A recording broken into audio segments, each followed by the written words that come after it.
بقى حضرتك متضايقه من ايه؟ والله قلت لي هتجوزك ودينا اتجوزنا وهلففك العالم واوديك واخرجك واجيبك، وفي الاخر ما بنروحش في حته.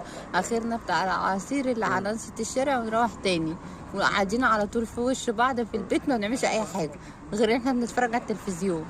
طب ما انا جبتك شيكا بن وشربتك قهوه. ما احنا عندنا القهوه في البيت برضه. بس في طقوس كده للقهوه، يعني القهوه اللي في البيت غير القهوه اللي بره البيت. انتوا كلكم كده، ولا عجبكم العجب ولا الصيام في رجب ولا شعبان حتى. بعدين انت بتقولي لي الففك العالم، وتم ما انا بلففك العالم قدام التلفزيون. بنقعد بنجيب بقى كل حته بقى، اوروبا وتركي وهندي. والله انا من ساعه ما اتجوزت ما فيش حاجه بلفها، غير بلف في المطبخ والف ورق العنب والف في الشقه كلها.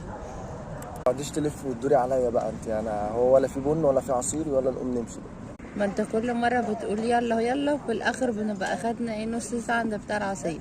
خليكوا